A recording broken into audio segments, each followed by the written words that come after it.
Maya's small hands worked silently on the Mustang's engine, grease smudged across her fingers. Andrew watches, then freezes. The emerald ring glints in the sunlight, a relic of secrets he recognizes too well. No words, just the weight of history between them. One child, one millionaire, and a truth that could shatter everything. This is how justice begins. The garage smelled of oil and old metal. The Mustangs had raised like an open wound. Maya didn't look up as Andrew stepped closer. She kept her eyes on the engine, her movements precise. Too precise for a kid her age. But then, Maya wasn't just any kid. Andrew cleared his throat. You need a hand? Maya's fingers tightened around the wrench. I got it. Her voice was quiet, guarded. The kind of voice that came from learning too young that trust was a liability. Andrew exhaled, leaning against the workbench. He was used to deference, people stumbling over themselves to please a Whitaker. But this girl? She treated him like background noise. It should have annoyed him. Instead, it gnawed at him. He noticed the way she kept her sleeves pulled down, even in the heat, the way she flinched when tools clanged too loud. And that ring, that damn emerald ring, the ring was her mother's. At least, that's what the foster system believed. But Maya knew the truth. It was a key to things Whitaker Industries had buried. Things like the Johnson Center, where kids with gifts disappeared into labs. Where her mother had last whispered, keep it hidden. Now at 12, Maya trusted two things, machines and silence. Machines didn't lie. Silence didn't betray. Andrew rubbed his thumb over his family's signet ring, a twisted heirloom. He'd spent years ignoring the whispers about his father's special projects. But last month he'd found the files, test subjects, children, and now, this girl with her mother's eyes and a ring that matched the reports. Guilt was a live wire in his chest. He'd paid for her foster care anonymously after the Johnson Center raid. A penance. But penance wasn't enough. Maya finally glanced at him. You stare a lot. Andrew winced. Sorry, just you're good at this. She shrugged. Engines make sense. People don't. A beat. Then quietly, you knew my mom. Andrew's breath caught. She knows. Maya's next words were knives wrapped in velvet. You gonna turn me in two?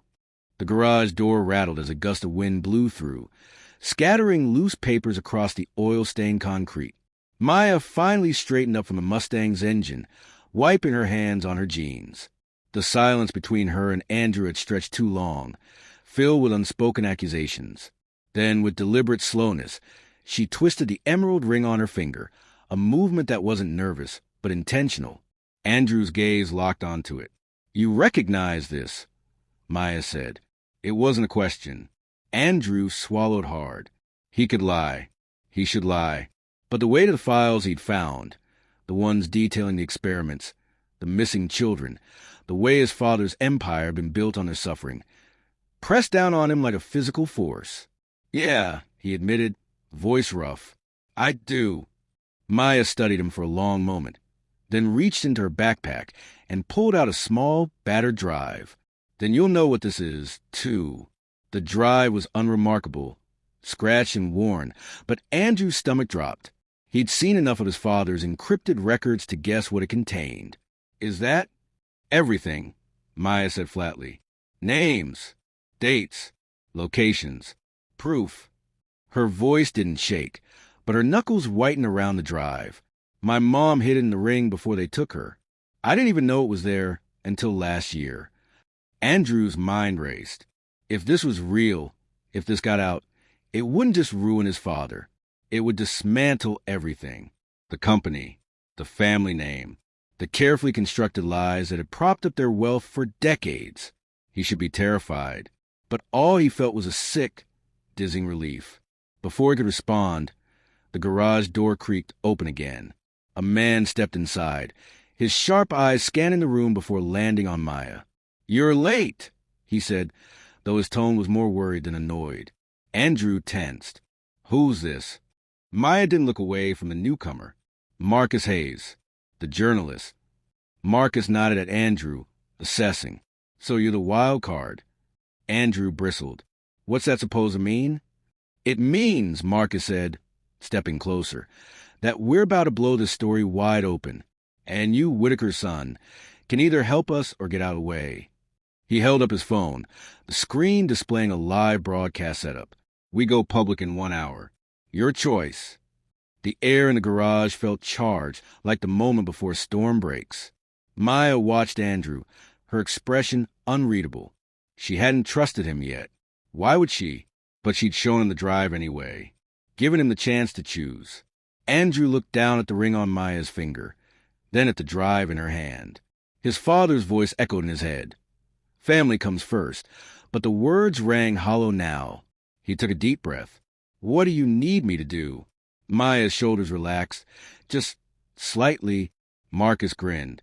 And just like that, the balance shifted. The truth was coming, and nothing would be the same after. The fluorescent lights of Marcus's makeshift studio buzzed overhead, casting harsh shadows across the cluttered desk. Andrew hovered near the doorway, arms crossed, as Maya plugged the drive into Marcus's laptop. The screen flickered to life, rows of encrypted files unfolding like a dam about to burst. "This is it," Marcus muttered, scrolling through the data. His fingers hesitated over a folder labeled Subject Logs, Johnson Center. Maya nodded, her jaw tight. Everything. Andrew forced himself to look. The files were clinical, detached. Dates, procedures, progress reports on children reduced to numbers. His stomach turned at the sight of his father's signature at the bottom of each page. Marcus let out a low whistle. "This is bigger than I thought." He glanced at Andrew. "You sure you're ready for this?" Andrew's throat felt dry. "Doesn't matter if I'm ready. It's happening." Maya shot him a look, not quite trust, but something closer to wary acknowledgement. Exposure. The broadcast started small. A local news segment, then a syndicated feed. Marcus's voice was steady as he laid out the evidence. The illegal experiments, the bribes, the vanished children. Andrew stayed off camera, but his statement, typed, signed, and notarized, scrolled across the screen. A Whitaker turning on his own name. By midnight, the story was trending. Maya watched the reactions flood in from Marcus's couch. Her knees pulled to her chest. Comments rolled in shock, outrage, a few desperate denials from Whitaker's loyalists. But then, buried in the noise, a message. "I was subject 14. They told us no one was coming." Maya's breath hitched. She clicked reply before she could second-guess herself. "You're not alone anymore." Andrew, hovering near the coffee machine, caught the exchange. For the first time, he saw the cracks in her armor, the way her fingers trembled just slightly against the keyboard. "Allies." The next morning, a knock at the door. A woman stood there, her face gaunt but determined. "I heard," she said, holding up her phone, where Marcus's broadcast still played. "My son was taken last year." Marcus ushered her inside. More came. Parents. Survivors. Even a former Whitaker lab tech, pale with guilt, offering testimony. Andrew stayed in the background, answering questions when asked, but mostly just listening. At one point, he caught Maya's eye across the room. She didn't smile, but she didn't look away either. Movement. By week's end, protests formed outside Whitaker headquarters. News vans camped at the gates. Howard Whitaker's face was everywhere, his denials growing shriller as the evidence piled higher. Back at Marcus's apartment, Maya finally slept. Curled in an armchair, the drive clutched in her hand. Andrew draped a blanket over her, then froze when she stirred. "Thanks," she mumbled, half asleep. Andrew hesitated. "You didn't have to show me that drive. You could have gone public without giving me a choice." Maya opened one eye. "Yeah, well, I'm tired of people not having choices." It wasn't forgiveness. It wasn't even friendship. But it was something. Andrew sat on the floor beside her chair, watching the news replay his father's empire crumble in real time. For the first time in years, he felt like he could breathe. The air inside the packed press room was thick with tension, the hum of cameras and murmured speculation rising like static. Andrew stood off to the side, his hands clenched into fists at his sides, as Marcus adjusted the microphone at the podium. The screen behind him displayed a single image, the Whitaker family crest, now splintered by a bold red X drawn across its surface. Maya stood next to Marcus, her small frame dwarfed by the crowd, but her chin was lifted, her eyes steady. The emerald ring glinted under the harsh lights, a silent beacon of defiance. Then the doors burst open. Howard Whitaker stormed in, flanked by lawyers and security, his face a mask of controlled fury. "This is a farce," he spat, jabbing a finger toward Marcus. "You're peddling lies for clicks, and I won't stand for it." His gaze flicked to Andrew, and for a fraction of a second, something like betrayal flickered beneath the rage, before it hardened into ice. "You disgrace your name." Andrew didn't flinch. "No," he said, his voice carrying across the silent room. "You did that a long time ago." Maya stepped forward then, her movements deliberate. The room seemed to hold its breath as she reached into her pocket and pulled out the drive, the same one that had started it all. Without a word, she slotted it into the console beside the podium. The screen behind her flickered, then filled with footage. Sterile lab rooms, children hooked to monitors, documents stamped with confidential in bold red letters. And then Howard's voice, crisp and clear, ordering the expansion of the program. The room erupted. Reporters surged forward, shouting questions. Howard's lawyer scrambled, but it was too late. The evidence was undeniable. The damning truth laid bare for the world to see. Howard turned on Maya, his composure cracking. "You think this changes anything?" he hissed, low enough that only those closest could hear. "You're nothing. A speck. You'll be forgotten by next week." Maya didn't back down. "Maybe," she said, her voice quiet but unwavering. "But they won't." She gestured to the screen, where faces of the missing children now flashed. One after another, names and dates scrolling alongside them. A record. A reckoning. Then, from the back of the room, a voice rang out, "That's my son." A woman pushed through the crowd, tears streaming down her face, her hands clutching a photograph of a smiling boy. "That's him. That's my Eli." Others followed, shouting names, pointing at the screen, their voices tangling into a chorus of grief and fury, and, finally, vindication. Howard staggered back as the crowd turned on him, the veneer of his power shattering in real time. Security closed in, not to protect him, but to escort him out. The police were waiting. As the chaos swirled around them, Maya felt a hand brush hers. Andrew. He didn't speak. He didn't need to. The screen behind him froze on a single image.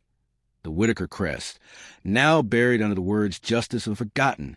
It was over, and it was just beginning. 5 years later, the Johnson Center buzzed with laughter and the clatter of tools.